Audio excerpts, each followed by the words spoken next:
Good morning, everyone, and welcome to today's Dana Live episode, my first ever real Dana Live episode here on YouTube. It is currently 9 a.m. on a Thursday morning. Let's get after it. Come on.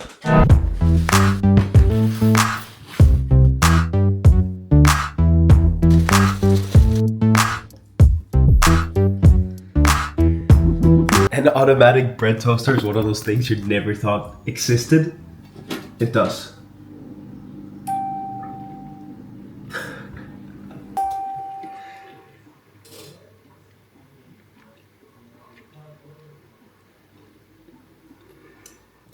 Yeah. I always try to get some sunlight in early morning, sun exposure whenever I can. It's obviously not always available in Denmark, unfortunately, but when I was in Louisiana, I would do it every single morning. I would brush my teeth out looking at the sun. It just kind of resets your circadian rhythm and tells your body that in around 12 to 14 hours from now, it's probably time to go to bed. So great routine to get into. Ideally, I'd be out there straight when I wake up. I'd be looking basically into the sun for 10 minutes, but also just getting a little bit of sun exposure while eating breakfast is a great way to do it. Oh, and here's what I'm eating. I should have probably shown it before I started, but we got some toast with some strawberry marmalade that I've already half eaten and some oats with protein powder. Not very sexy at all, but definitely a great breakfast to get some protein in and some carbs before the gym session. Yeah. All right, so we're on our way to the gym now to do a little full body session. I usually like to do my gym sessions before my runs. So usually gym in the morning and then the runs in the afternoon. We're gonna do some deadlifts. We're gonna do some overhead press and some hanging leg raises, some core, and probably finish off with a little bit of Achilles rehab. I've been struggling a little bit with my Achilles, but nothing crazy today, believe it or not. But I'm actually still quite sore from a high rocks that I did, I think 5 days ago. So yeah, this session will not be extremely hard, but it also won't be easy. It'll be pretty moderate. Yeah, can't wait to get going.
Gym session done. Great one, to be fair.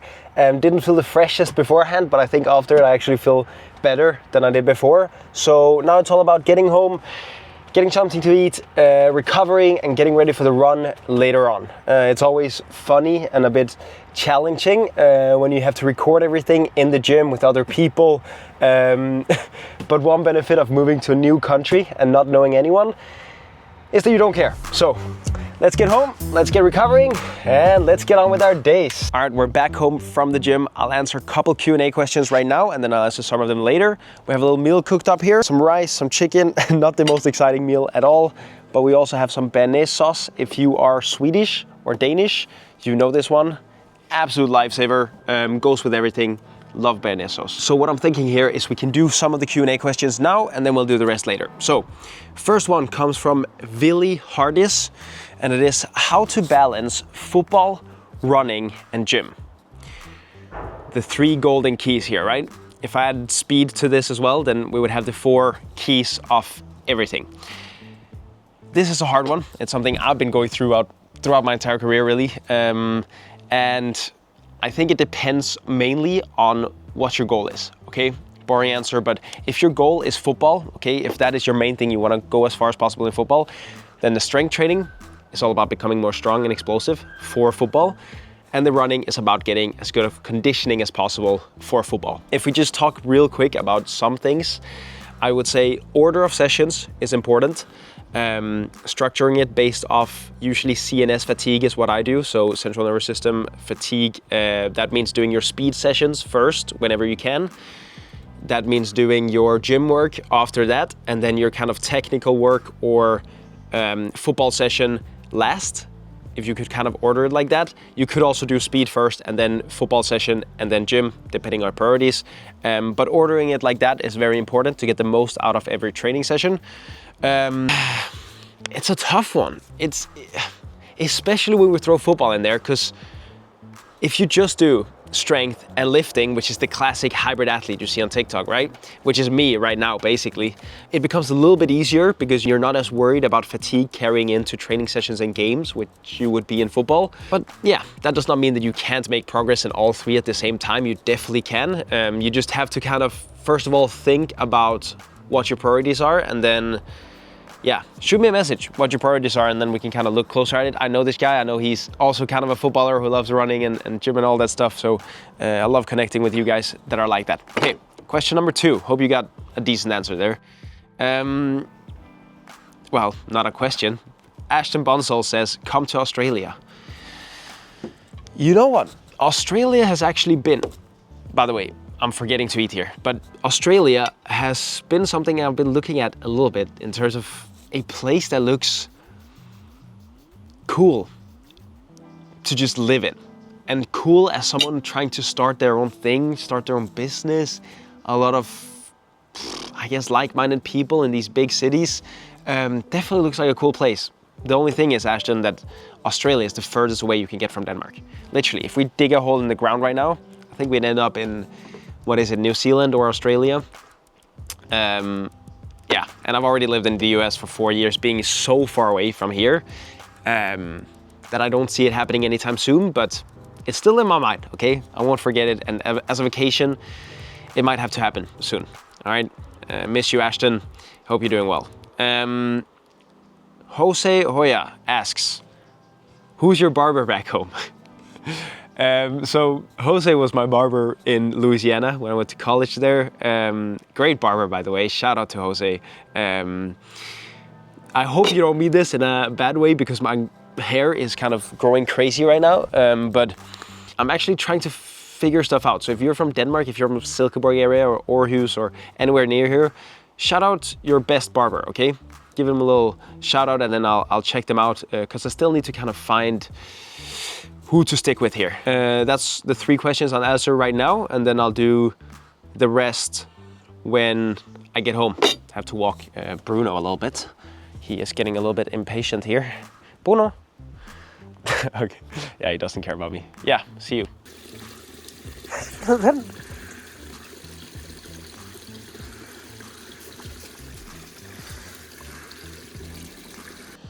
All right, 3rd question we got from Alex here. What clubs have you played for? Hopefully I can get a little image next to me here of me playing for the club while I say it. Okay, let's start from one end. Bramdal IK in Denmark was my first club when I was 8 or 9 years old. Then I moved to Sweden, played for Valens IF in Sweden, which is like a 7th division club in Sweden. I played for their youth team, obviously. Just the local club where I lived, really. And then I went to Gais, which are doing really well right now in Gothenburg in Sweden. Played for their under 17 academy up towards under 19.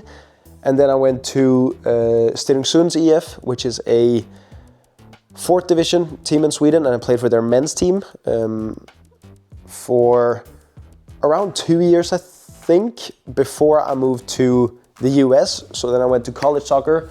I played for UMass Lowell to start with, which is an NCAA Division I team. Played there for 1 year. And then I was transferred to LSUS, which is LSU Shreveport in Louisiana. NAIA, played there for 3 years. While I was there, I also played some summer league in Duluth FC, which is actually the hoodie I'm wearing right now, which was, I assume, the highest level I was at. Either that one or Stenungsund CF. Yeah, probably Duluth in terms of just level. It's semi-professional. You got everything taken care of. You basically were like a professional, but without earning money. So you got the house, you got a host family, you got every food, living, expenses, everything, and then you just had to focus on playing football. So that was very good. And then when I returned from summer league, I kept playing at LSUS all the way until I graduated for 3 months ago now. 2 months ago, 3 months ago. Yeah, that's all the clubs. Now we'll see if I end up playing for something here in Denmark. You never know what life throws at you. I'm obsessed with running and lifting and all of those things right now. So it's not gonna happen right now, but I'm not closing off the opportunity that I will end up playing somewhere in the future here as well. So that was some good questions there for the Q&A. Now I'll go on and work for a bit. I'll probably half of it will be editing this video and getting ready to post probably tomorrow.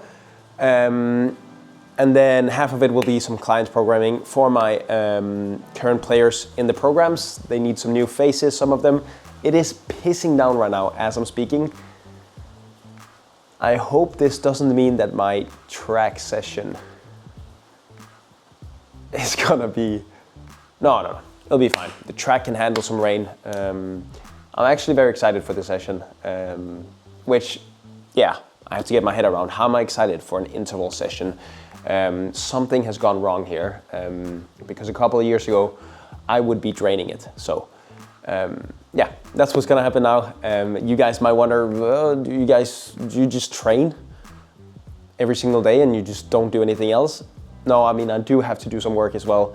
I do work with the players, obviously, that are in my program, and I do make a lot of good content. I mean, hopefully good for you guys. So, work time, and then I'll see you guys in a bit.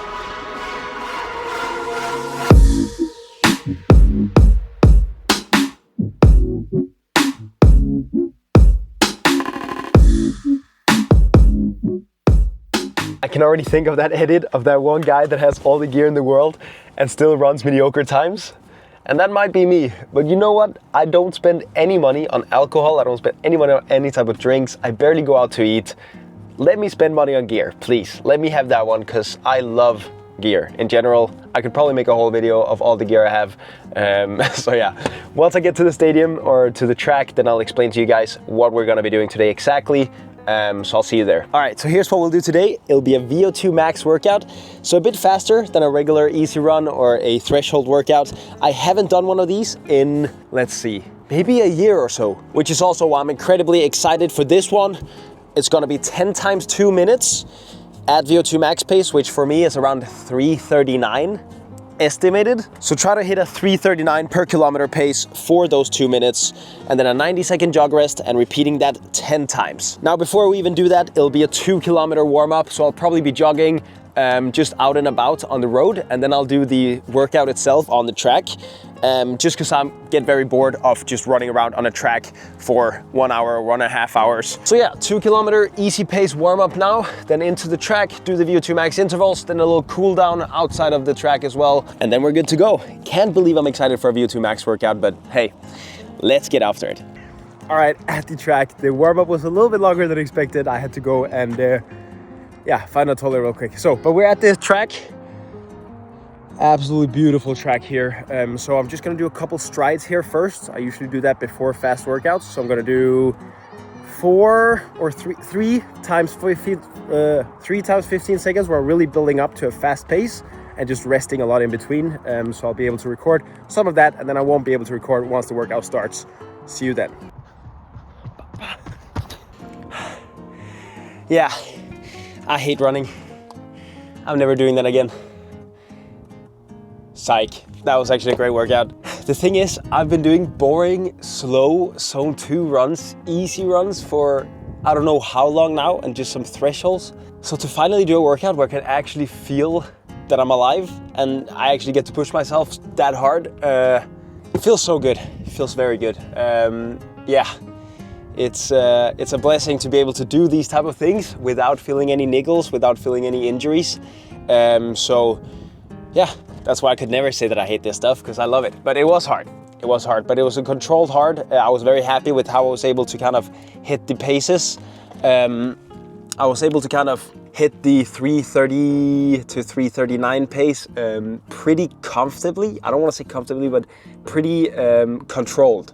So it was still hard. I was still blowing, obviously. It is a hard and a fast pace for me, but it was still controlled. I felt like I could do maybe another rep or two. So very good, all in all. Now it's time for some pizza. Let's go. All right, everyone, that's gonna be the end of today's vlog. I hope you guys enjoyed that. It is currently, what, 7:50 p.m. So now I'm probably gonna do a little bit more editing and then, yeah, probably go to bed. That was a very good day, honestly. I'd give it a 9 out of 10 probably. It is what most of my days look like nowadays. Some work, some strength training, some more work, some running, and then some more work. If there was anything that you didn't get answered in this video, any questions you may have, or just something you'd like to see more of in a day in a life type of video, then comment it down below or send me a DM and I'll look at it, because I do not think, let's see now, but I do not think this will be the last day in a life. I think there'll be some more up and coming. I really enjoyed that, so hope you guys did as well. Leave a like down below, subscribe, all of those things, and then I'll see you guys next time.